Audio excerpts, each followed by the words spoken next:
Hello everyone, welcome back. आज हम इस वीडियो में पढ़ने वाले हैं प्राइस इलास्टिसिटी ऑफ डिमांड के कुछ रिलेटेड क्वेश्चंस के बारे में और साथ ही में डिग्रीज जो हमारी डिफरेंट सिचुएशंस होंगी प्राइस इलास्टिसिटी ऑफ डिमांड की वो पढ़ेंगे। सो आज आपके लिए ये 4 क्वेश्चंस मैंने लिखे हैं बोर्ड पर और चारों ही अलग अलग तरह से हैं। So let's see how to solve this kind of questions. Our first question is, students, price elasticity of demand is found to be -2. Price fall from rupees 10 per unit to rupees 8 per unit. Find percentage increase in quantity demanded. तो आपको मैंने ये बताया था कि जब भी question कोई सॉल्व करने लगते हैं तो हमारे पास क्या होनी चाहिए, हमें पता होनी चाहिए 4-5 चीजों के बारे में। हमारा पास फॉर्मूला क्या था, that price elasticity of demand is equals to delta Q upon में delta P into में P by Q। ये हमने पढ़ा था। चलिए अब हम इसको सॉल्व करते हैं। एक और फॉर्मूला पढ़ा था हमने परसेंटेज वाला। क्यों? अब देखो मुझे यहाँ पर देखना पड़ेगा कि कौन सा फॉर्मूला यहाँ पर लगेगा। यहाँ से देखो ये क्वेश्चन क्या पूछा है। क्वेश्चन पूछा फाइंड परसेंटेज, यानी कि हमें अब कौन सा मेथड लगाना है, परसेंटेज वाला। ठीक है, तो हमारा फॉर्मूला क्या है, that elasticity of demand is equals to minus sign percentage change in quantity demanded divided by percentage change in price। अब इस फॉर्मूले में देखो हमें क्या क्या दिया हुआ है, गिवन क्या है, ED elasticity of demand given है, बिल्कुल क्या दिया हुआ है -2। Percentage change in demand quantity demanded हमें फाइंड आउट करना है। परसेंटेज चेंज इन प्राइस हमें कितना दिया हुआ है, यहाँ पे देखो परसेंटेज नहीं दिया हुआ। अब हमें ये दिया हुआ है कि प्राइस क्या कितने फॉल हो गए, रुपीज 10 से कितने पे आ गए, 8 पे। तो हम इसका परसेंटेज निकाल लेंगे। कैसे निकालेंगे, देखो परसेंटेज चेंज इन प्राइस कैसे निकालते हैं परसेंटेज, जैसे आपने 10th में किया था कि परसेंटेज पहले तो डिफरेंस देखेंगे 10 और 8 में से 10 में से 8 माइनस करो 2 difference divide by initial value. Initial value क्या थी 10 मल्टीप्लाई बाय 100, 0 0 कैंसिल, कितना आ गया 20%। यानी कि प्राइसेस में कितना चेंज आ गया 20%। अब बस ये वैल्यू अब इसमें पुट कर दो, हमारा सॉल्व हो गया क्वेश्चन। ईडी आपको दिया हुआ -2 is equals to minus quantity demanded as it is percentage change in quantity demanded divide by ये कितना आ जाएगा 20, क्रॉस मल्टीप्लाई हो जाएगा, देखो माइनस से माइनस कैंसिल, क्रॉस मल्टीप्लाई हो जाए तो कितना आ गया percentage change in quantity demanded is equals to 4। तो यहाँ पर क्या आ गया आपका, कितना परसेंटेज आ गया 40%। क्लियर? इस तरह के क्वेश्चंस को हम इस तरह से सॉल्व कर। आपको ये देगा, देखो 2 ही फॉर्मूलाज हमारे पास है, एक तो परसेंटेज फॉर्मूला, ठीक है, और एक हमारे पास है सिंपल जो अभी मैंने पहले बताया था डेल्टा क्यू अपॉन में डेल्टा पी इंटू में पी बाय क्यू। तो यहाँ पर हमने क्या फाइंड आउट करना था, परसेंटेज फाइंड आउट करनी थी, इसीलिए हमने कौन सा फॉर्मूला अप्लाई किया यहाँ पर, percentage. Next question, question number 2, price of x दिया हुआ है आपको कितना 4 एंड 5। टोटल एक्सपेंडिचर दिए हुए 600 एंड 525। यानी कि जब प्राइस एक्स के प्राइस 4 थे 4 रुपीज, तब हम उसके ऊपर टोटल कितना स्पेंड कर रहे थे 600 रुपीज। इसका मतलब हमने क्वांटिटी कितनी परचेज की, देखो क्वांटिटी डिमांडेड यहाँ निकालना है। क्यों निकालना है हम क्वांटिटी डिमांडेड, क्योंकि हमारे फॉर्मूला में हमें क्या है, टोटल एक्सपेंसेस नहीं दिए हुए आपके फॉर्मूला में, हमें क्या निकालना पड़ेगा उसके लिए, क्वांटिटी डिमांडेड निकालना पड़ेगा। तो निकाल लीजिए टोटल एक्सपेंडिचर, देखो 600 है, 600 को हम क्या करेंगे 4 से डिवाइड कर देंगे। अब मैंने ये डिवाइड क्यों किया, स्टूडेंट्स को कई बार कंफ्यूजन हो जाती है कि ये मैम ने डिवाइड क्यों कर दिया। डिवाइड देखो आप एक बात सोच के देखो, आपके पास टोटल 100 रुपीज है, ठीक है, आपने उन 100 रुपीज आपने स्पेंड किए, ठीक है, आपको ये बता दिया गया कि 10 रुपीज की पर चॉकलेट है, 10 रुपीज की एक चॉकलेट मिलेगी, ठीक है, पर यूनिट को कॉस्ट क्या है 10 रुपीज। तो 100 रुपीज में कितनी क्वांटिटी आएगी चॉकलेट्स की, 100 को आपने 10 से डिवाइड किया, इसका मतलब 10 क्वांटिटीज आएगी। तो वही तो हमने यहाँ पर किया कि टोटल एक्सपेंडिचर हमें दिया हुआ है 600, पर यूनिट कॉस्ट कितनी है 4 रुपीज। तो क्वांटिटी डिमांडेड कितनी क्वांटिटी आई उसमें, 600 को डिवाइड कर दीजिए 4 से, कितना आ गया ये 150।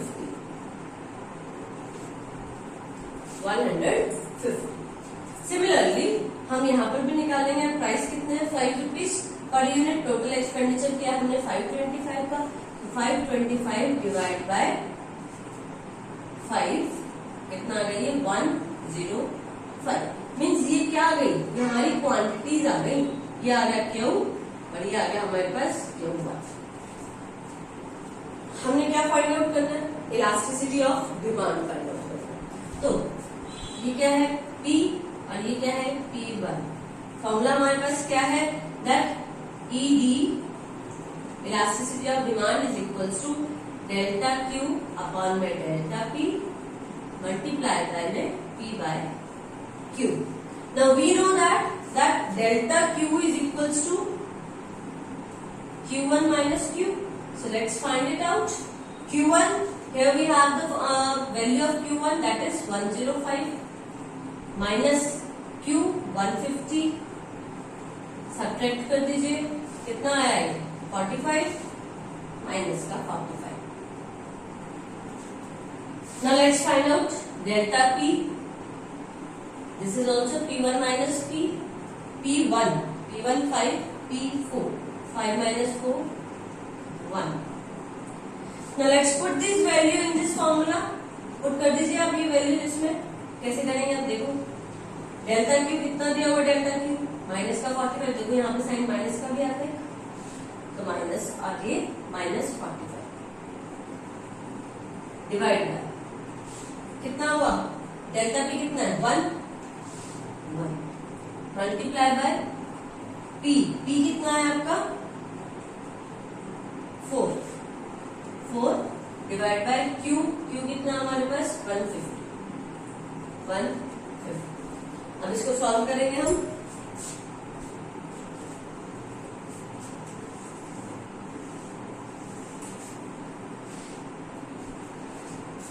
इसको जब आप सॉल्व करोगे तो -45 माइनस माइनस प्लस, तो माइनस हट जाएगा हमारे पास, 45 अपॉन में 1 इंटू में 4 अपॉन में 150, क्या कर दीजिए इसको 9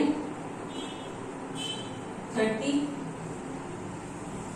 2 15 3 5, कितना आ गया आपके पास 6/5, कितना आ गया 1.2।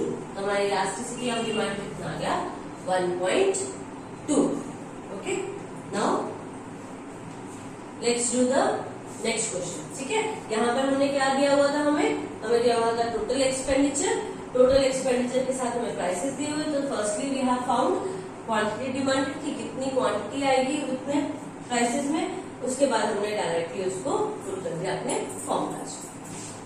Next question, price of a commodity increases from ₹50 to ₹60। क्या हमारे जो प्राइसेस हैं कमोडिटी के वो इंक्रीज हो गए हैं कितने से, कि पहले थे ₹50 और अब हो गए हैं ₹60। Quantity demanded initially was 200 units, कि पहले जो इनिशियल क्वांटिटी डिमांड थी वो कितनी थी 200।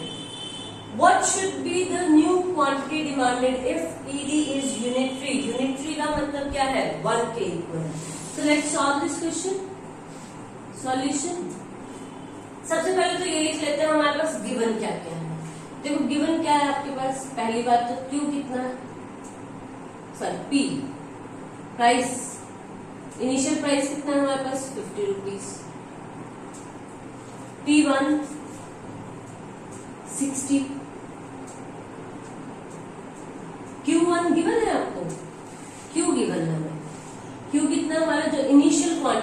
डिमांडेड जिसको हम बोलते हैं 200 यूनिट्स।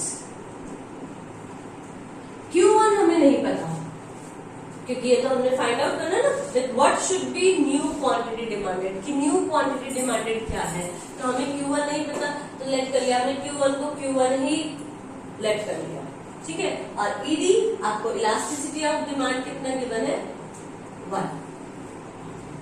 चलो अब फाइंड आउट करते हैं। यहां से देखो हमें फॉर्मूला पता है that ED is equals to delta Q upon में delta P multiply by P by Q, and also we know that delta Q is equals to Q1 minus Q.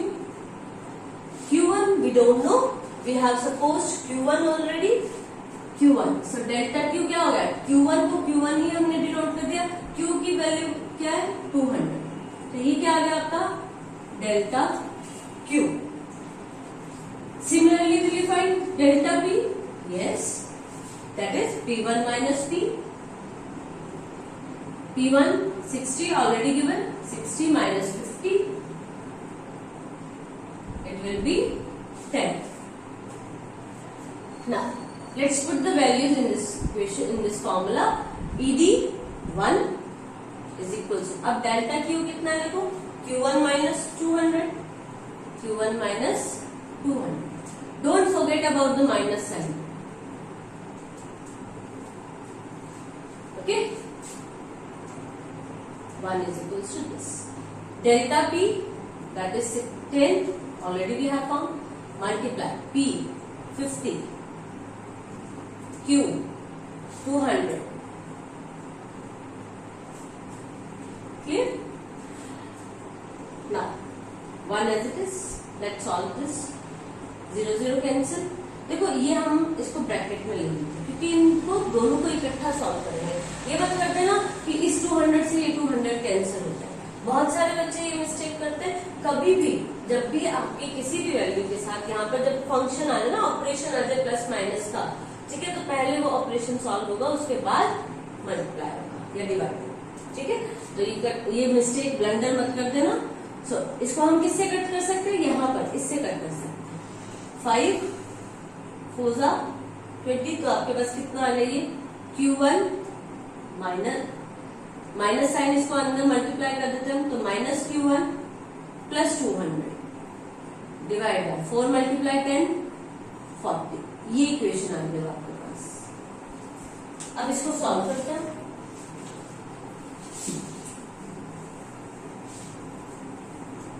देखिए यहां सॉल्व करते हैं।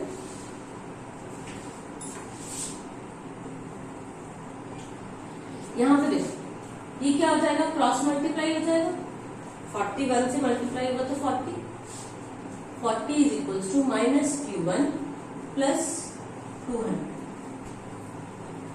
Q1 इधर आएगा तो प्लस का हो जाएगा पॉजिटिव, ये 40 इधर जाएगा तो माइनस का हो जाएगा, 200 minus 40, so it will be 160 units. क्यों यूनिट्स करा है, क्योंकि हम क्वांटिटी न्यू क्वांटिटी डिमांडेड निकाल रहे हैं, तो क्वांटिटी डिमांडेड के साथ यूनिट्स करता है, तो हमारा क्या आ गया, new quantity demanded will be 160 units. अब इसको चेक कैसे किया जाए, देखो हमें पता है कि प्राइस और क्वांटिटी में इनवर्स रिलेशन, यहाँ देखो ₹50 से कितना हो गया, ₹60 हो गया, ठीक है। एक जनरल सा हम आइडिया लगा के देखते हैं कि क्या ऐसा हो रहा है, ₹50 से 60 हो गए यानी कि प्राइसेस इंक्रीज हो गए। अब प्राइसेस इंक्रीज होते हैं तो हमारी क्वांटिटी डिमांड क्या होनी चाहिए, कम होनी चाहिए। तो क्या ये कम हो रही है, बिल्कुल हो रही है। देखो 200 थी 160 पर आ गई, क्लियर।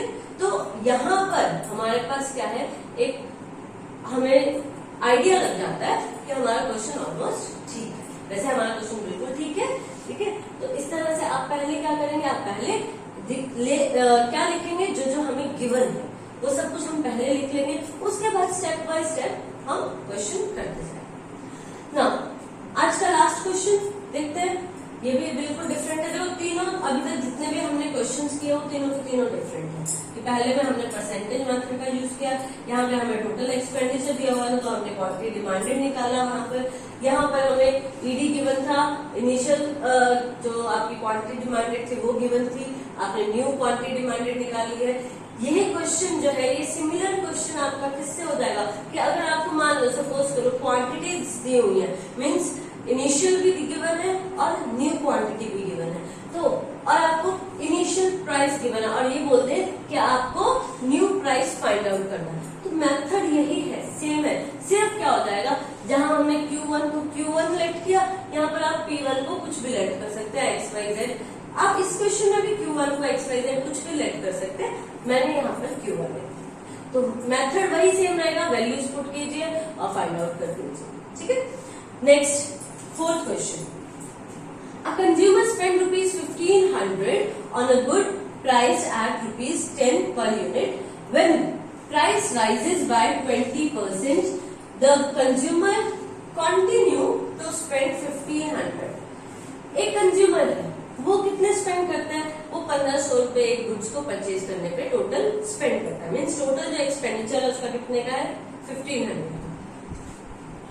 कब स्पेंड करते हैं, जब उसके जो वैल्यू जो यूनिट जो भी गुड्स वो परचेज कर रहा है उस गुड्स की वैल्यू कितनी है, प्राइस कितना है 10 रुपीज पर यूनिट।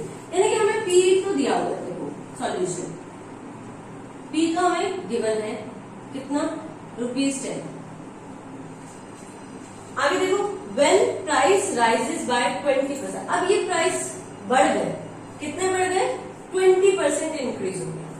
10 का 20% कितना होगा, देखो कैसे फाइंड आउट करेंगे, 10 divide by multiply by 20 by 100, cancel कर दीजिए, यानी कि 2 रुपीज और बढ़ गए। इट मीन्स कि हमारी जो प्राइस ऑफ गुड थी पहले 10 की थी, अब वो कितने की हो गई है 10 + 2 12 की हो गई है। तो P1 कितना आ गया हमारे पास 12 रुपीज। क्लियर कि हमने यहाँ पे क्या किया, ये 20% इंक्रीमेंट है ना, परसेंटेज कैसे निकालेंगे, इसी वैल्यू का उसका 20% निकाल दीजिए, 2 आ गया। अब इस 2 को क्या कर रहे, क्योंकि ये इंक्रीज हो रहा है इसलिए मैंने ऐड कर दिया 10 में, डिक्रीज होता तो मैं माइनस कर देती तो 8 आ जाता, ठीक है। चलिए आगे चलते हैं। अब वो कह रहा है अब कंज्यूमर स्पेंड की 1500 रुपीज स्पेंड कर रहा था जब प्राइस कितने थे 10 रुपीज पर यूनिट, यानी कि क्वांटिटी डिमांडेड क्यों कितना होगा, वही सेम जैसे हमने यहाँ पे फाइंड आउट किया था, यहाँ पे फाइंड आउट कर लेंगे 1500 divide by 10 it means 150। Q1 कैसे find out,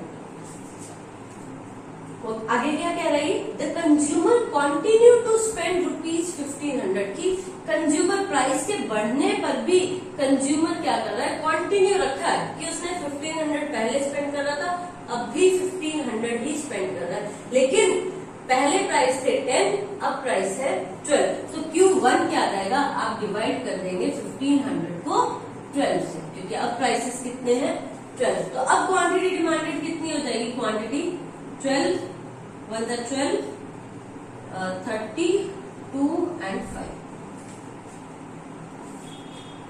find elasticity of demand, अब फॉर्मूला में पुट कर दीजिए, बस सॉल्व हो गया हमारा question. Delta Q upon delta P multiply by P by Q minus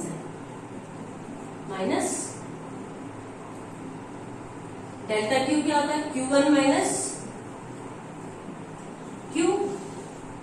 Q1 कितना है 125 and Q is 150.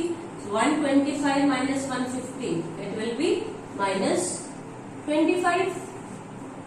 Now delta P is equals to P1 minus P. P1 is 12 and P is 10. 12 minus 10, so it will be 2. Now let's put the values in this formula. Delta Q is equals to minus 25 divided by 2 multiply by P, it is 10 divided by Q is 150. Let's solve it. 5 3 minus cancel, it will be 5/6. 5/6 means 0.8 or something. Clear? So these all are the questions related to your price elasticity of demand. हमारी price elasticity of demand से related है.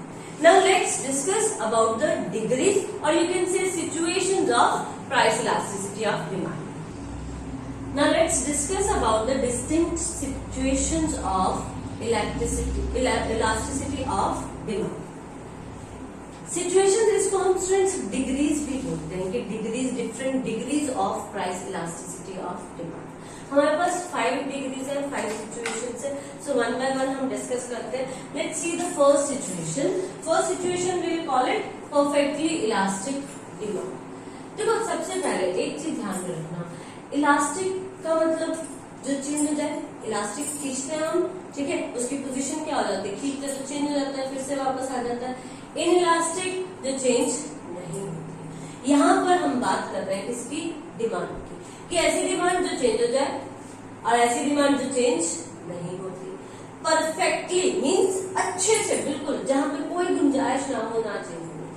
ठीक है, कि कम या ज्यादा नहीं, बिल्कुल चेंज हो जाएगी. प्राइस में कोई इफेक्ट नहीं है, ठीक है, और ऐसे ही यहाँ पर कि प्राइस में कोई इफेक्ट नहीं पड़ रहा.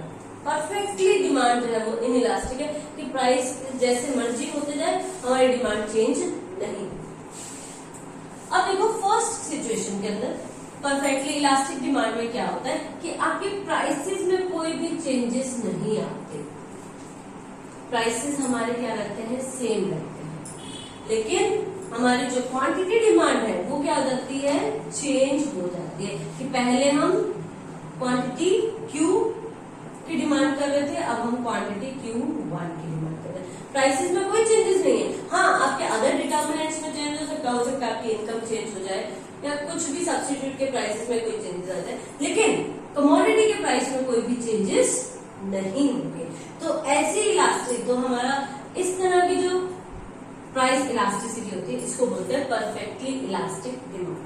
अब यहाँ पर इलास्टिसिटी ऑफ डिमांड कितनी है, अब ये कैसे पता.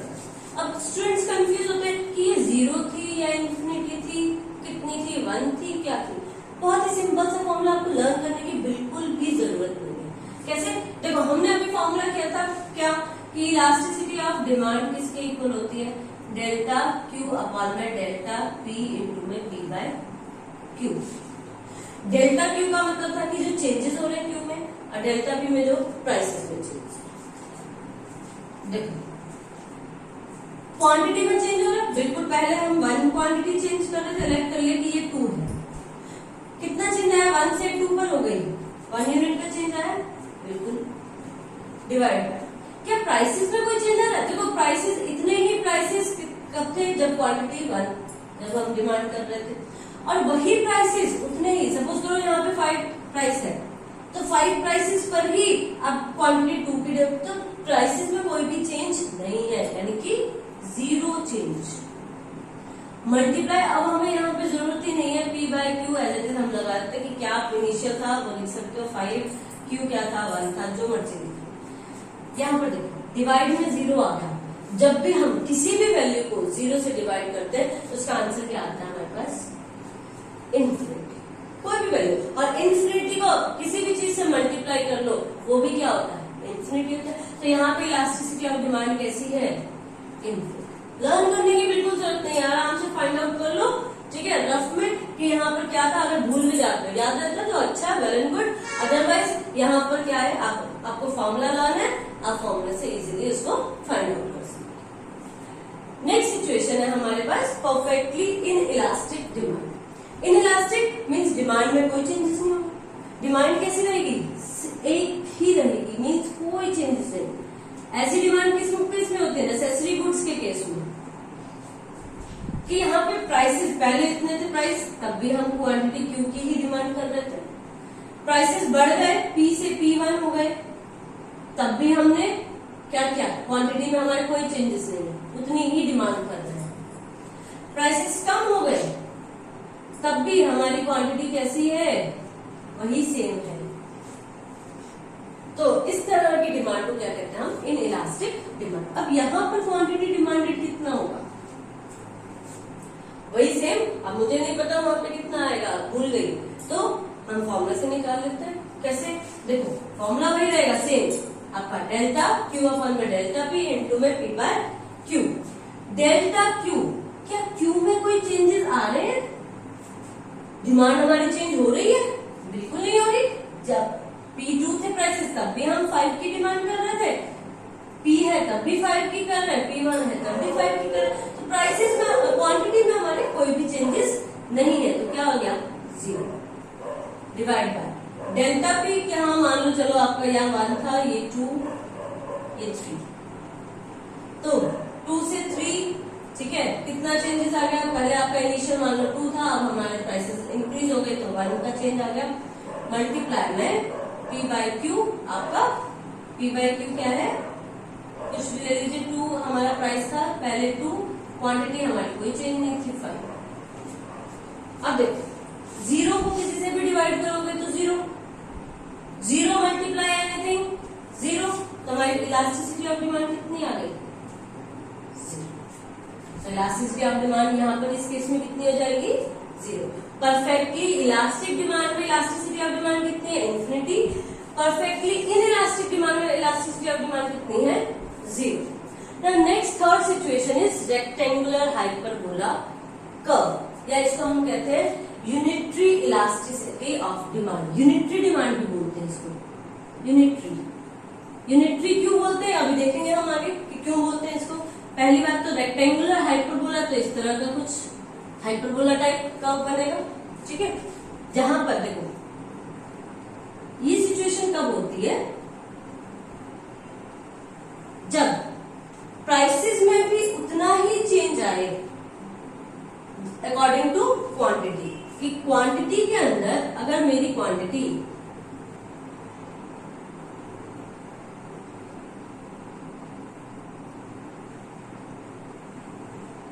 ये जो प्राइसेस में मेरे चेंजेस आए हैं P से P1 में, ठीक है, ये जो चेंज आया डेल्टा P का, वो किसके इक्वल होना चाहिए, डेल्टा Q के।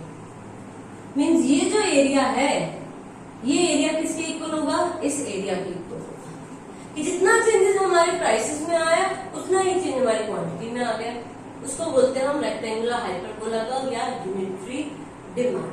कैसे, कि देखो अगर मेरे पास प्राइस में 1 रुपी का चेंज आया है तो क्वांटिटी भी मेरी कितनी इंक्रीज हो गई है, 1 ही इंक्रीज हो गई। यहाँ पर डेल्टा P जो है वो किसके इक्वल है, डेल्टा Q के इक्वल है। तो इलास्टिसिटी ऑफ डिमांड यहाँ पे क्या होगी भाई, अगर आ जाओ इसी फॉर्मूले के ऊपर आपके, अच्छा यहाँ पे माइनस का साइन होता है, साथ में ध्यान रखना, और मल्टीप्लाई इंफिनिटी को माइनस से करोगे तो भी इंफिनिटी, और आपका 0 से करोगे तो भी। तो यहाँ पर कोई मैटर इतना नहीं करता, क्योंकि ये जब माइनस आप इसको सॉल्व करते हो ना, जब डेल्टा P यहाँ पर सॉल्व करोगे और यहाँ पर उसमें भी डेल्टा Q सॉल्व करोगे तो आपका माइनस माइनस कैंसिल हो जाएगा। हमने पिछले क्वेश्चंस में बहुत बार देखा है। तो यहाँ पर क्या देखो, डेल्टा P किसके इक्वल है, डेल्टा Q के। तो मैं इस डेल्टा Q की जगह या डेल्टा P की जगह रिप्लेस कर सकती हूँ इनकी वैल्यूज।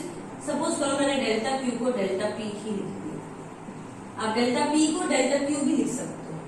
तो अगर डेल्टा P डेल्टा Q के इक्वल है तो P भी किसके इक्वल होगा, Q के इक्वल होगा, ठीक है। तो P को भी मैं क्या लिख सकती हूँ, Q को लिख सकती हूँ मैं P, कैंसिल हो गया आपस में, कितना आ गया 1। तो यहाँ पर इलास्टिसिटी ऑफ डिमांड कितनी आ गई हमारी, 1 को हम क्या कहते हैं, यूनिटरी। अब समझ में आया कि हमने यूनिटरी डिमांड क्यों कहा, क्योंकि यहाँ पर इलास्टिसिटी ऑफ डिमांड किसके इक्वल है, 1 के equal. Clear. Now let's see the next situation, that is elasticity of और इलास्टिक और greater than unitary. Greater than unitary इसका मतलब कि आपकी जो इलास्टिसिटी ऑफ डिमांड है वो क्या है, ज्यादा है किससे, 1 से ज्यादा, ठीक है। 1 से ज्यादा का मतलब क्या है कि आपकी जब प्राइस, देखो इस तरह का कर्व यहाँ पर थोड़ा सा फ्लैटर कर्व, कि आपके जब प्राइसेस में चेंज आते हैं, प्राइसेस में थोड़ा सा चेंज आने पर क्वांटिटी में बहुत ज्यादा चेंज होता है। अब देखो ये जो एरिया है दिस वन, ये एरिया इस एरिया से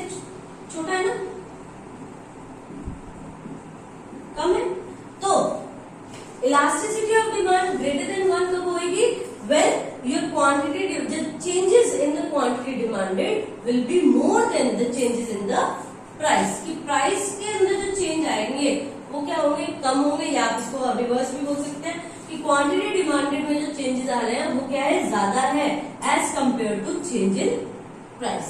इसको बोलते हैं हम, ये डीडी कर्व है ये सारे के सारे, यहाँ पर ये भी ठीक है, ये डीडी कर्व अंदर, ओके। तो यहां पर ये वाला, तो इसको बोलेंगे हम इलास्टिक। देखो परफेक्टली इलास्टिक और इलास्टिक में डिफरेंस है। परफेक्टली इलास्टिक जहां पर इलास्टिसिटी ऑफ डिमांड इंफिनिटी है, लेकिन इलास्टिक डिमांड कौन सी है, जहां पर इलास्टिसिटी ऑफ डिमांड क्या है, greater than 1। Next in elastic demand and less than unitary. Less than unitary यानी कि इलास्टिसिटी ऑफ डिमांड कैसी है, यहाँ पे लेस देन 1। तो यहां पर कर्व किस तरह का होगा, थोड़ा सा स्लैंडिंग कर्व। अब देखो यहां पर प्राइसेस में ज्यादा चेंज आएगा आपका, इसको दोबारा बना लेते हैं इस तरह से।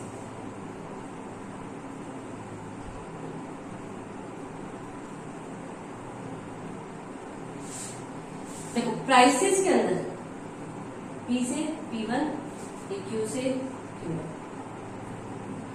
प्राइसेस में ज्यादा चेंज है एज कंपेयर टू क्वांटिटी। ये जो क्वेश्चन है आपका छोटा है इस क्वेश्चन से,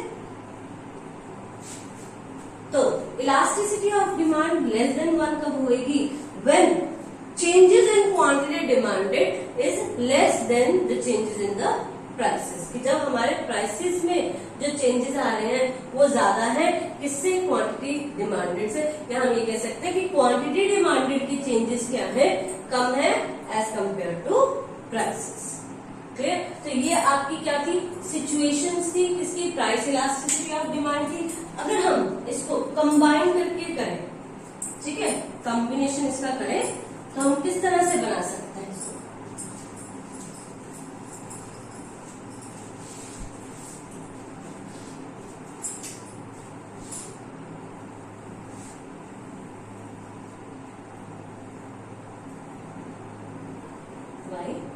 यहाँ पे क्वांटिटी डिमांडेड, यहाँ पे आपके प्राइस, तो इस तरह का कर्व बनेगा। और यहाँ पर इस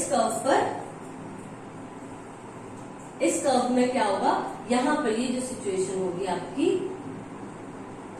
ईडी यहाँ पर होगा लेस देन 1, फिर एक सिचुएशन आएगी यहाँ पर होगी ईडी इक्वल्स टू, पहले होगी ईडी, देखो यहाँ पर 0,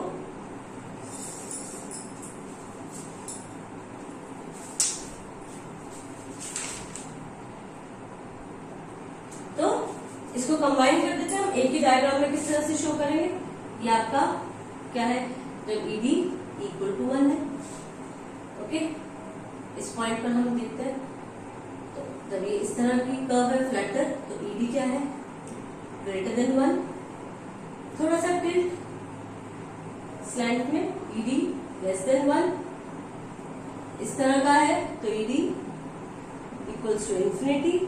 और अगर आपका स्ट्रेट है, बिल्कुल स्ट्रेट है, तो यहां पर क्या है, ईडी इज इक्वल्स टू 0। ठीक, इस तरह के कर्व को हम बोलते हैं रेक्टेंगुलर हाइपरबोला कर्व। तो ये था हमारा आज का लेक्चर, जिसमें हमने डिस्कस किया कुछ क्वेश्चंस के बारे में। हमने यहाँ पे पढ़ा कि कौन कौन सी डिफरेंट जो 5 सिचुएशंस है प्राइस इलास्टिसिटी ऑफ डिमांड की, उसके बारे में। So that's all for today. Thank you and have a nice day.